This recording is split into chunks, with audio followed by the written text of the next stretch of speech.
Position of China ఈ ఎపిసోడ్లో ఎందుకు అంత ఇదిగా ఇంత పెద్ద దేశాన్ని కాదని అదొక ఫెయిల్యూర్ స్టేట్ పాకిస్తాన్ దాన్ని ఎందుకు ఇది చేస్తుంది అనుకోవచ్చు? చైనాకి బేసిక్ ఇంట్రెస్ట్ ఏంటంటే ఇండియా ఇప్పుడు చైనా నుంచి వెళ్ళిపోయే ఇన్వెస్ట్మెంట్స్ ఇండస్ట్రీస్ ఇండియాకి వస్తాయేమో అని భయపడుతుంది. స్టార్ట్ అయినట్టుంది, స్టార్ట్ అయింది ఆల్రెడీ. ఇంకా రాకూడదు, ఎక్కువ కాకూడదు. ఇన్వెస్ట్మెంట్ ఇక్కడ అయిపోతే India will become a competitor to China, మనకి నెగటివ్గా ఉంటుంది అని ఆలోచించుకుని ఇండియాలో అన్రెస్ట్ డెవలప్ చేయాలి అని ట్రై చేస్తున్నారు. బెస్ట్ థింగ్ ఇస్ పాకిస్తాన్కి కొంచెం హెల్ప్ చేసి వాళ్ళ చేత యాక్టివిటీస్ టెర్రరిస్ట్ అదేదో వాళ్ళని చేస్తే పోతే వాడు పోతాడు మరి అంత కాదనుకోండి. They wanted to support. మొన్న ఎయిర్ లిఫ్ట్ చేసేసి కొన్ని మిజైల్స్ పంపించారు, 100 చిల్లర మిజైల్స్. బట్ ఇందాక గిరిధర్ గారు అన్నట్టు కరాచీ పోర్ట్ బ్లాక్ అయిపోయింది. గాదర్ పోర్ట్ ఏమో బలూచిస్తాన్ కింద ఉంది. ఆల్రెడీ వాళ్ళు పష్తూనిస్తాన్ నిన్న they put their flag and we are declaring అసలు ఫ్రీ అని చెప్పి యూనియన్కి పోయారు. They come to us and we recognise them అంటే సరే we recognise you as a country అంటాం అనుకోండి, then what happens to that part of Pakistan? అదే బలూచోర్లో అట్లాగే చేస్తే మళ్ళీ అది అంతే. POK separate contingents will take it అంటే there is reasons for not jumping at it. వీళ్ళకి సింధ్ ప్రావిన్స్లో కూడా అన్రెస్ట్ ఉంది. కరాచీ పోర్ట్ బ్లాక్ చేయడానికి unions, troubles, truckers unions, lorry వాళ్ళకి ఫ్యూల్ ఎక్కువ లేదండి. ఇప్పుడు సివిల్ పాపులేషన్కి రేషన్ చేసి ఆ fuel they taking it for the army.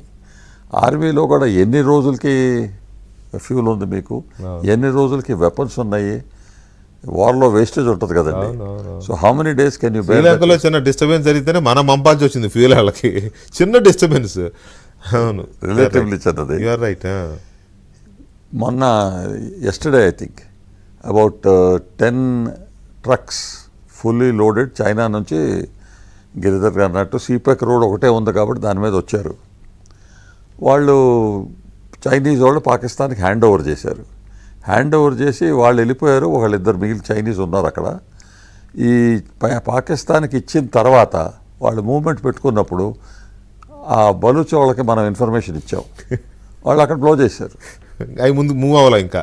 అన్ని ట్రక్స్ బర్న్డ్ కంప్లీట్లీ. అందరూ చాలామంది చనిపోయారు అక్కడ. 2 చైనీసు బతుకున్నారా లేదా అని డౌట్. అది కూడా చైనీస్ వాళ్ళు అంటున్నారు మేము మీకు హ్యాండ్ ఓవర్ చేశాము, మా చైనీస్ వాళ్ళకి మాకు తిరిగి ఇవ్వండి అని.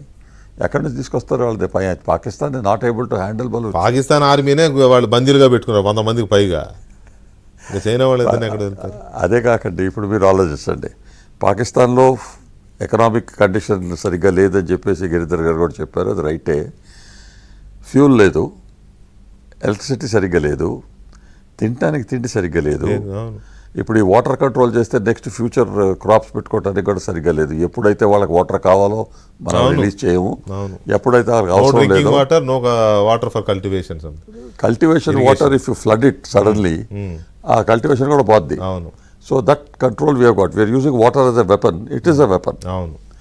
నెక్స్ట్ థింగ్ అండ్ ఈజ్ ఈ ప్లేన్స్ దగ్గరకు పోయి మన ఎయిర్ క్రాఫ్ట్ అక్కడ ఉంది, ఇది ఉంది అంటే ఫస్ట్ పాకిస్తాన్ వాళ్ళు J-17 F-21 F-16 తీసుకొచ్చి ఫ్లై చేసి లైన్ ఆఫ్ కంట్రోల్ దగ్గరకు వచ్చారు, చేసి వెళ్ళిపోయారు. మనం కూడా మా ప్లేన్స్ ఉన్నాయని చెప్పి రాఫెల్ని పంపించాం చూపెట్టడానికి.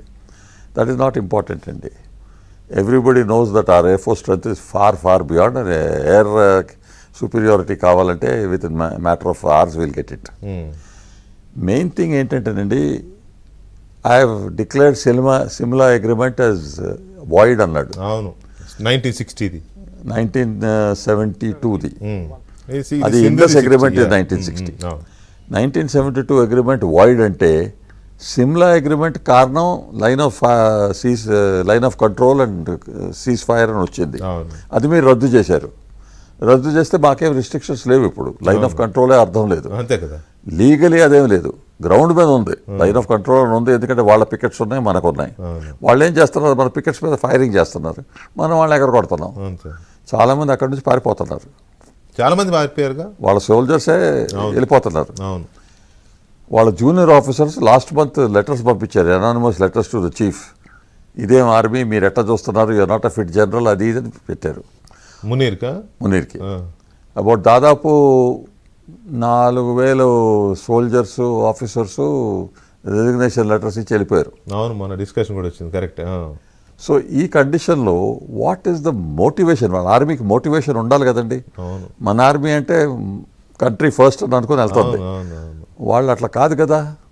వాళ్ళు ఏంటి, మేము గెలిచేంత టైము, మేము స్ట్రాంగ్గా ఉన్నంత టైము మేము హీరోసు, అది లేనప్పుడు మేము ఫైట్ చేయము అని. 1962 వార్లో మనకి ఏమీ లేకపోయినా లాస్ట్ మ్యాన్ లాస్ట్ బుల్లెట్ దాకా ఫైట్ చేసాం. ఎందుకంటే నెహ్రూ గారు చేసిన తప్పుకి lost that war because of him. Air ఫోర్స్ని యూజ్ చేయనిలా. ఇప్పుడు అట్లా కాదు కదా. మన గవర్నమెంట్ ఏంటి, ఆర్మీ ఫోర్సెస్ అందరికీ చెప్పేసేసి మీరు డిసైడ్ చేయండి, ప్లాన్ చేయండి, మీ గ్రీన్ లైట్ ఇచ్చాము, గో హెడ్ అన్నారు. ప్లాన్ చేసుకొని ఏ టార్గెట్ సెలెక్ట్ చేయాలి, ఎప్పుడు కొట్టాలి, ఏంటి, కొంచెం టైం తీసుకునే పని. బాలకోట్ ఇప్పుడు డెసిషన్ పవర్స్ కూడా అక్కడ కమాండర్కే ఇచ్చారు. ముందు లేదు, మన రావు గారు చెప్పారు. ట్రూ. బాలకోట్ స్ట్రైక్ జరిగినప్పుడు పఠాన్కోట్, పహల్గాం, పుల్వామా అటాక్ తర్వాత 12-13 రోజులు పట్టింది. ఇన్ఫర్మేషన్ గ్యాదర్ చేసుకోవాలి, ఏది సర్జికల్ స్ట్రైక్కి ఏది సెలెక్ట్ చేసుకోవాలి ఏంటి అని చెప్పి కొట్టడానికి. అందుకని ఇమీడియట్గా వాళ్ళు ఏదో చేశారని మనం రియాక్ట్ చేస్తాం, అట్లా కథ జరగదు. తర్వాత ఏంటంటేనండి, ఇప్పుడు చైనా వాళ్ళకి హెల్ప్ చేయాలంటే గిరిధర్ గారు అన్నట్టు by sea not allowed, by air అంత సపోర్ట్ ఇవ్వలేరు. అది బై ఎయిర్ రావాలంటే దే టు క్రాస్ ఇండియా. మనం క్రాస్ చేయని, మన ఎయిర్లోకి వచ్చి వెళ్ళాలి, మనం రానియం, అది కుదరదు. ఒట్టి బై ల్యాండ్ రావాలంటే సీపెక్ కారిడార్ ఒకటే. ఆ సీపెక్ కారిడార్ బలూచ్ వాళ్ళు బ్లాక్ చేస్తున్నారు. What help do they expect from Pakistan అండి, ఫ్రమ్ చైనా? పాకిస్తాన్లో ఏంటి, యూఎన్లో మాకు వీటో పవర్, మీరు బ్లాక్ చేయండి ఏదో అని. That is not going to help today. అంత ఈజీ కూడా కాదు, అది కాదు యూఎన్ఓలో చేయడం. So I suppose India tomorrow decides Pakistan terrorist అని ఎంకరేజ్ చేస్తూ ఉంది, we want to declare Pakistan as a terrorist state అన్నారు అనుకోండి, మళ్ళీ హోల్ కండిషన్ చేంజెస్ కదా. రైట్.